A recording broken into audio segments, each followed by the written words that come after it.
Hello friends, in this video we'll see how to distribute an Android app. What are the ways of distribution of Android app? Right now we know only one way, that is through Play Store, but let us see the various way. So there are three ways to distribute an Android app. The first way is through email. So Android app is nothing but the APK, that is Android. The extension of Android app is always .apk, that is Android package, and you can distribute that APK package through email. So how to send? You can include that APK package in the email as an attachment, and you can send it to particular group of people. Now it is a type of multicast. That means you can send it to only particular type of user. So if you want to distribute to only particular type of user, then email is very useful.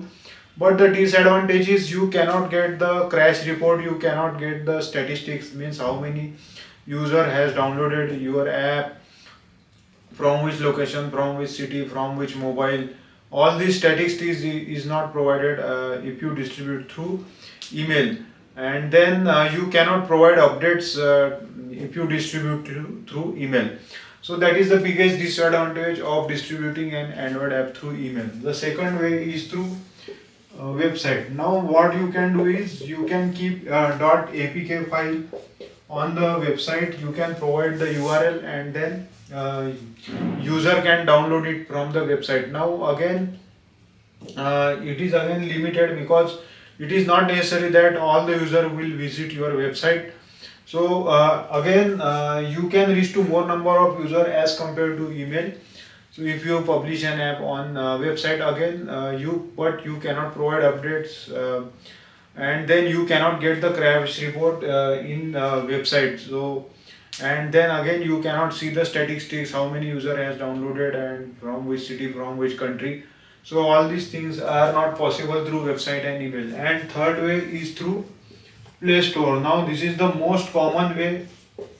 Almost 99% of the user are downloading APK from the Play Store.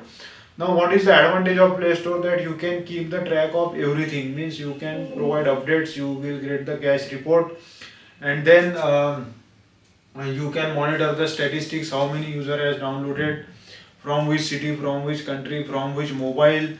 Complete statistics, complete analytics you will get in Play Store.